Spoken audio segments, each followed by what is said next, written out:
네, 시간이 좀 많이 갔네요. 족장사에 대한 부분들 우리가 뭐 여기서 다 다루지는 못하지만 시간적인 한계 때문에 뭐 오경의 나머지 부분을 다루고 혹은 뭐 예언서나 나머지 부분을 다룰 때 창세기랑 이제 관련해서 다시 좀 말씀을 드릴 부분이 분명히 있으리라 생각합니다. 그래서 혹시 이제 부가적인 부분에 이것들은 여러분들 교재에 참고를 해 주시고요. 지금 이제 톨돛 구조, 아까부터 계속 이제 설명해 드렸던 그 톨돛 구조에 대해서 나머지 뒷부분에 대한 부분들을 좀 언급해 드리고 이번 시간 좀 마무리를 해 보도록 하겠습니다. 자, 여러분들 아브라함, 이삭, 야곱으로 이제 나눠지거든요. 이전에 이제 톨돛 구조는 뭘 경계를 짓느냐, 바로 선택받은 계보와 그렇지 못한 계보가 이제 나뉘어지는 거죠. 족장들의 이야기에서도 마찬가지입니다. 그런데 이 족장들의 이야기를 좀 가만히 읽어보면 이전에 분리되었던 계보보다는 좀 친밀하게 나와요. 형제들 사이에 결국 이제 형제들 사이에서 갈려지는 문제인데, 어떤 형제가 장자권, 꼭 장자권을 얻는다라고 하는 거는 아브라함이 받았던 그 축복, 이게 사역을 계속해서 이어간다라고 하는 거거든요.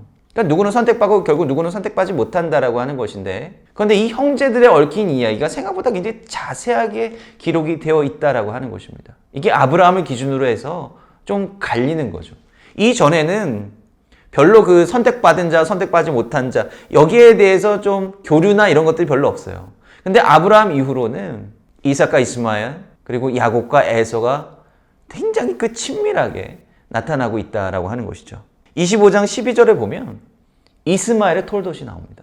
25장 19절에 보면 이삭의 계보가 나옵니다.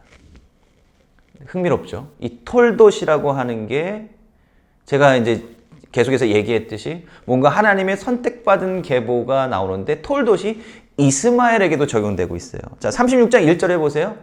에서에게 적용되고 있어요. 37장 2절에 보세요. 야곱의 계보가 나오고 있습니다. 아브라함의 계보 가운데서도 누가 아브라함의 유업을 이어가느냐 그러지 못하느냐가 갈리게 되는데, 근데 그 모든 형제들에게 톨돛이라고 하는 굉장히 특수한 명칭이 붙어 있다라고 하는 것입니다. 이스마엘이나 에서나 사실은 어떻게 보면 선택의 관점에서 보면 떨려나간 것 아닙니까? 지리적으로 구별이 돼요. 이 이스마엘과 에서는 모두 가나안 땅 영역 밖으로 다 나가지 않습니까?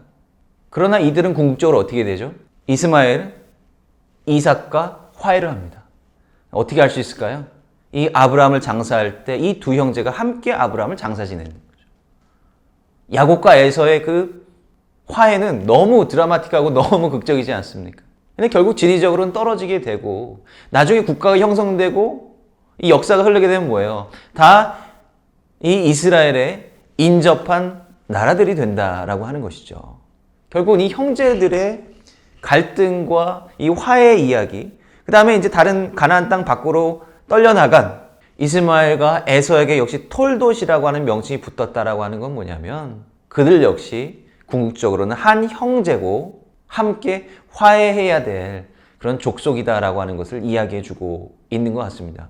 우리가 뭐 성서를 굉장히 좀 배타적인 어떤 신앙관이나 어떤 철학 사상관으로 우리가 오해할 수도 있는데, 사실 우리에게 좀 이렇게 긴밀하게 좀 읽어보면 그렇지 않은 거죠.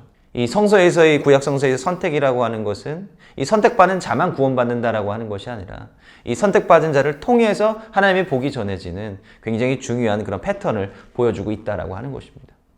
그래서 창조 이후로 인간의 죄로 인해서 시작된 하나님의 어떤 구속사, 이 구원사라고 하는 것은 이제 아브라함의 이제 가문을 통해서 이루어지게 된 것이고요. 그 아브라함 이야기 그 마지막이 뭘로 이제 끝납니까? 창세기에서 요셉의 이야기로 끝나게 되죠. 이 요셉이 굉장히 중요한 이유는 무엇입니까? 바로 요셉이 이집트와의 연결고리가 되기 때문에 그렇습니다. 그리고 이것은 출애굽기 1장에 나오는 이집트에서 애굽에서 400년 동안 노예 생활했던 당시 이스라엘 백성들의 현실 상황과 연결되어 있는 거죠. 이 창세기와 출애굽기의 연결고리가 바로 이 요셉 이야기가 있다라고 하는 것이죠. 이 노예 생활을 한다라고 하는 것이 여러분들 긍정적으로 보이십니까? 부정적이잖아요. 그죠? 그런데 요셉 이야기, 이스라엘 백성들이 이 애굽으로 넘어가게 되는 그 과정을 보면 결국 하나님의 섭리 아닙니까? 그죠? 요셉을 통한 하나님의 섭리로 그려지고 묘사되고 있잖아요. 그러면 이스라엘 백성들이 노예 생활을 하는 그 삶도 신학적으로 해석이 되면 바로 그것 역시 하나님의 섭리 안에 있다라고 하는 것을 보여주고 있다라고 하는 것이죠. 우리가 생각해 봐야 될 것은 왜 하나님께서는 이집트로 이스라엘 백성들 요셉 가족들을 인도하셨을까라고 하는 것이 우리가 또 가져야 되는 질문이 되어야 될 것입니다.